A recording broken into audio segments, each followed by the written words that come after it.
No nosso vídeo dos 10 melhores filmes de 2018, nós colocamos em primeiro lugar um filme que nem estreou aqui no Brasil, chamado First Reformed, ou A Primeira Reformada, ou em Portugal e pelo jeito aqui no Brasil também, ficou no coração das sombras, da escuridão. Título bem ruim, inclusive. E naquela ocasião a gente ficou de gravar um vídeo com mais detalhes a respeito do filme mais pra frente, né? Naquela ocasião não, já tem um tempo. Já tem um tempinho. E agora chegou a hora, porque First Reformed está indicado ao Oscar de melhor roteiro original com louvor. Um parênteses aqui. Que merda de motivo pra gravar um vídeo sobre esse filme. Pois é, né? Mas na verdade a gente já queria gravar o vídeo sobre esse filme já tem um tempão, mas eu demorei pra ver e aí a gente só tá gravando agora. Mas vamos fingir que é por causa disso então, ou não sei. Enfim. Pra mim não, porque eu já queria fazer esse filme há um tempão. Não, eu também queria gravar sobre esse vídeo até um tempão. Só que agora calhou dele ser indicado ao Oscar, então... Bom, enfim, sem mais delongas, Vocês vão cair na porrada o agora? filme é dirigido pelo Paul Schrader, que é um veterano que vocês conhecem por Taxi Driver, que tem vídeo aqui no canal sobre ele, tem por A Última Tentação de Cristo, por Toro Indomável. O cara é colaborador habitual do Scorsese durante bastante tempo e agora ele dirigiu esse filme aqui. E é interessante que ano passado ele tinha dirigido um filme chamado Dog Eats Dog, que aqui no Brasil acho que ficou Cães Selvagens, com Nicolas Cage, com Willem Dafoe, que o filme é terrível, tem vídeo aqui no canal inclusive sobre ele. E o filme é muito ruim. E aí você vê, um ano ele tá fazendo um filme muito ruim, e aí no ano seguinte ele faz o melhor ano do ano seguinte, o melhor filme do ano seguinte, que é o First Reformed, né? Do que se trata o filme? First Reformed trata de um pastor, interpretado pelo Ethan Hawke. Aí um dia ele recebe um casal, dentre eles uma mulher grávida e um ambientalista, e a mulher grávida pede para que ele converse com o marido, porque ele tá se sentindo mal, ele está se sentindo inútil em relação a tudo que toda a destruição do planeta. Aí, a partir disso, o padre vai começar a ter uma reflexão que ele já estava tendo no início, antes do primeiro contato com eles, mas vai se tornar mais intensa. E o filme, ele consiste basicamente nessas conversas e o padre ter a crença dele confrontada pela realidade, pelo mundo cruel no qual ele está envolvido, esse tipo de coisa e tal. E uma coisa que eu gostei muito do filme já de cara é como que ele consegue falar o quanto que a humanidade faz mal à Terra e se destrói, é autofágica e tal, sem apelar para referências e metáforas bíblicas óbvias, né? Que é uma coisa que... Ou sem cair para um maniqueísmo óbvio. Pois é. Cair só para um lado de todo mundo é mal. Como um Lanthimos faria, por exemplo. Sim. De que nós destruímos a Terra e nós precisamos ser extintos mesmo, é isso aí. Não, o filme, ele mostra uma visão de um cara, e é uma visão que, abrindo o lado pessoal pra vocês, é uma visão que eu mesmo tenho já faz bastante tempo. Eu sou uma pessoa bastante pessimista nesse sentido.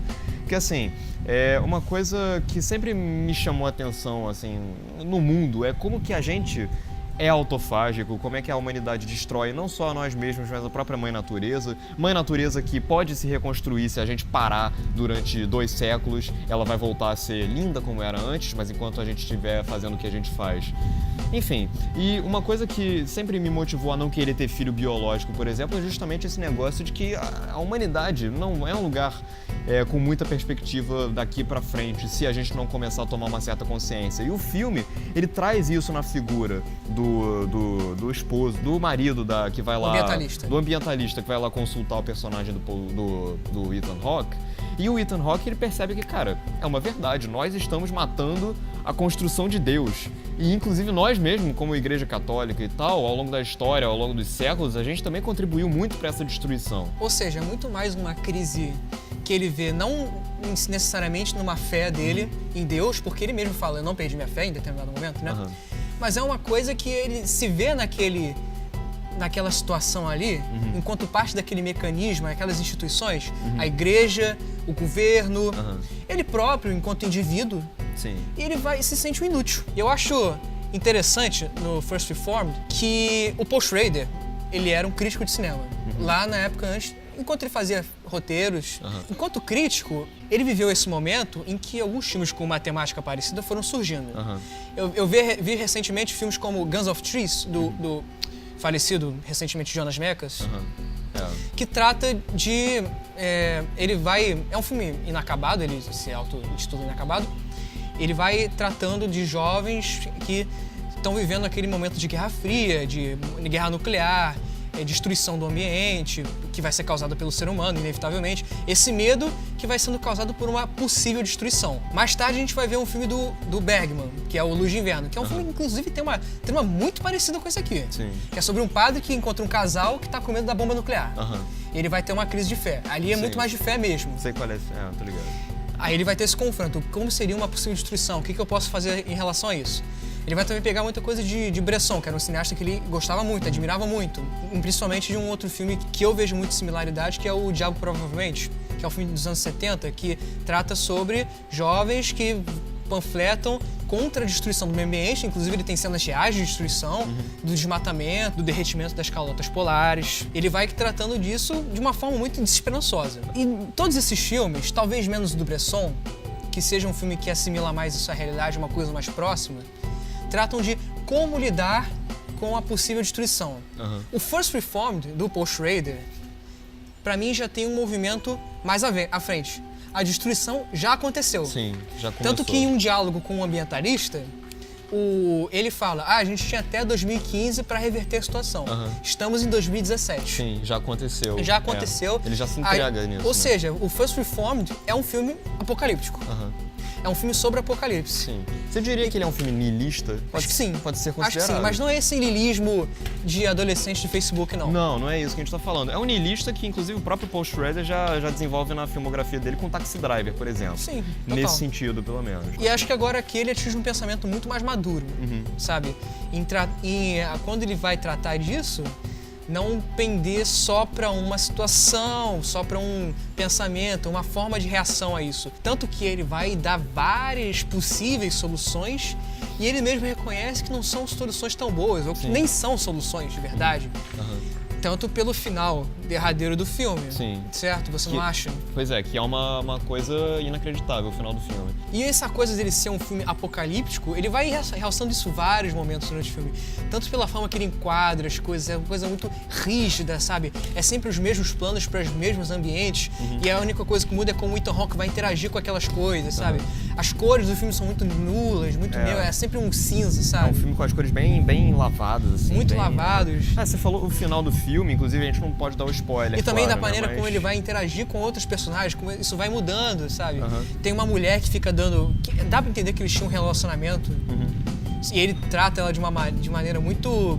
Sabe, sai pra lá, não quero nada com você. E a própria esposa do ambientalista também, a relação dele vai mudar conforme o filme vai passando. Vai ficando uma relação mais aproximada. É uma âncora que ele sente pra um mundo mais... onde ele possa viver, né? Onde ele não se sinta tão mal assim. Tanto é que o final do filme, se falou desse negócio de ser uma solução, mas não ser uma solução, a gente não pode dar o spoiler e tal, mas, cara, o final do filme, ele simboliza muito bem esse negócio de que ele se vê culpado, ele se vê inútil e ele vai fazer alguma coisa e a cabeça dele tá tomando várias atitudes erradas. E o final do filme, o filme termina de um jeito meio brusco, porque expõe pra ele próprio como o que ele pretendia fazer não era uma solução viável, sabe? E é como se fosse... não chega. E o arco dele se fecha de uma maneira perfeita nisso daí. A cabeça dele tá sendo limpa nesse sentido, mas o problema continua, sabe? Não é uma resolução, de fato. Não é uma resolução. Não existe resolução, até porque ele mesmo admite que não existe solução para aquele problema. O que existe é como você vai seguir em frente. Porque o filme inteiro, ele consiste nessa espiral aí, do cara vai perdendo completamente a fé no que tá ao redor dele. Não é necessariamente religiosa, não é isso. Tanto que você próprio falou, em termos de crença em Deus, ele continua a mesma pessoa. Sim. Mas assim, o filme inteiro, ele vai seguindo essa espiral assim, e ele percebe que ele tá dentro de um contexto que não tem mais volta, sabe? Que a gente destruiu a humanidade, a não ser que aí é uma questão extra-filme, se a gente parar por 200 anos, ou se a gente acabar por 200 anos. Aí não vai rolar, né? Não vai rolar. Veja um incidente que teve recentemente, né? Aqui no Brasil. Pois é, de Brumadinho, né? Sim. Pois é. Infelizmente. É um retrato muito, muito preciso, inclusive, do que esse filme mostra, de como que a gente, pelos nossos interesses pessoais e pela nossa ganância e pela nossa autofagia, a gente destrói a mãe natureza que está ao nosso redor. E jamais torna esse panfletário também. Pois é. Não, ele não é uma crítica Ele não fala, ambiental. vamos fazer tal coisa, até porque, como a gente já falou, não existe... Tal coisa. Solução. A tal coisa já aconteceu. Pois é, e a gente que fez ela, agora não tem mais o que reverter. O problema é que ele não se pretende um filme conscientizador nesse sentido. Sim. Ele se pretende bem mais uma exposição. bem crua e bem dolorosa, e nesse sentido eu acho que até o próprio ritmo do filme, eu acho que ele funciona muito bem, porque ele é um filme que consiste basicamente em conversas, em planos lentos e tal. Ele tem uma cadência mais lenta. Eu, pessoalmente, não achei o filme nem um pouco chato. Eu vi o filme numa tacada só e achei de boaça, assim. Sim. Mas eu entendo que, talvez para outras pessoas, o filme possa soar mais paradão, mais incômodo nesse sentido. Ele tem imagens bem grosseiras em alguns momentos. E tem um momento específico de uma viagem do personagem Ele é sensacional. que é uma autodescoberta pra ele mesmo, sabe? Eu acho que pontua muito bem o arco dele. É uma meditação, Eu acho até, praticamente. formalmente falando, é legal o Paul Schrader fazer isso, porque ele não renega elementos do cinema contemporâneo. Sim, o pois CGI, o digital. Tanto que o filme tem um digital o tempo todo, né? Até pra evidenciar essa questão da modernidade, né? Sim, ele não é um filme careta nesse sentido de usar só efeitos práticos, ele também usa. Ele não tem uma linguagem retrógrada, né? Isso que é interessante. E essa cena, inclusive, ela serve como uma pausa, mas ao mesmo tempo uma Autoafirmação. Uma autoafirmação de todo o arco dele. Ele pega algo e leva à frente. Porque é uma cena de meditação, de autodescoberta. E eu não sei se é porque eu tô numa fase da vida onde isso tem um peso muito importante pra mim pessoalmente, mas assim, esse negócio dele parar, do filme parar por 2, 3 minutos ou 5, não me lembro.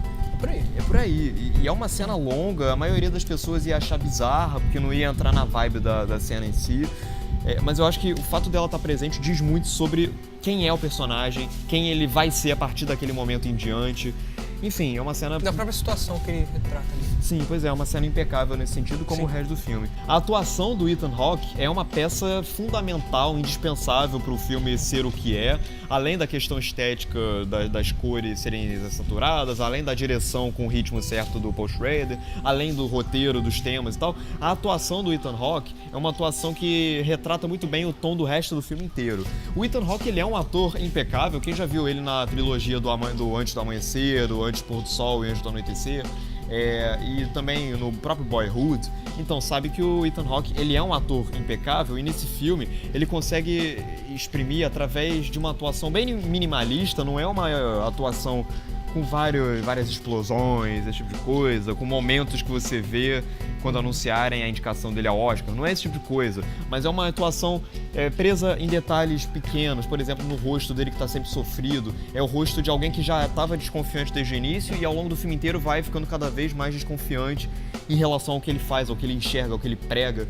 E a atuação dele é muito boa nesse sentido também, de você vê nele um homem torturado, você vê um homem desiludido, você vê um homem que não tem mais pra onde ir. E isso através de pequenos detalhes, como por exemplo, a maneira como ele anda. Você vê que ele tá sofrido, ele tá com a coluna machucada, ele tem infecção urinária, ele é um cara fragilizado, vulnerável. E o Ethan Hawke, através da expressão sempre triste dele, sempre desconfiante, e também da própria performance corporal dele, eu acho que ele consegue ilustrar o tom do filme inteiro junto com isso. E do ponto de vista narrativo, tem uma coisa que me lembrou o Taxi Driver, porque eu vi Taxi Driver esses dias na mostra do CCBB do Scorsese, fica a dica, você vê que já deve ter acabado. Acabou. O Taxi Driver, ele tem também esse recurso de roteiro, que é o fato de que ele vai anotando no diário dele a visão de mundo que ele carrega com ele, que é algo parecido com o que tem no Watchmen, que foi inspirado pelo próprio Taxi Driver. E nesse filme é interessante porque a gente vê as hesitações do personagem do Ethan Hawke. Ele vai escrevendo, aí ele percebe que a filosofia dele entrou em conflito com ela mesma, e aí ele retrocede alguns passos. E o diário dele, ao longo do filme inteiro, ele resume muito bem todo o processo de descrença do personagem, de como que a filosofia dele que ele busca anotar vai se quebrando conforme o filme avança. Eu acho isso também, esse recurso muito... Eu acho que o filme sabe utilizar muito bem esse recurso também. E é isso. First Reformed, por conta de todos esses motivos que a gente apontou, é, na nossa opinião, o melhor filme de 2018. Um dos melhores, sim. No mínimo, um dos melhores. Mas então é isso. Escreva aqui embaixo o que você achou de First Reformed. Pois é, diz aqui se você concorda com o que a gente falou, se você tem algo a acrescentar à nossa discussão, que isso é o mais importante, sim, eu acho. E é isso, se inscreva no canal, compartilhe o vídeo, curta se você gostou. E é isso, um grande abraço e até a próxima.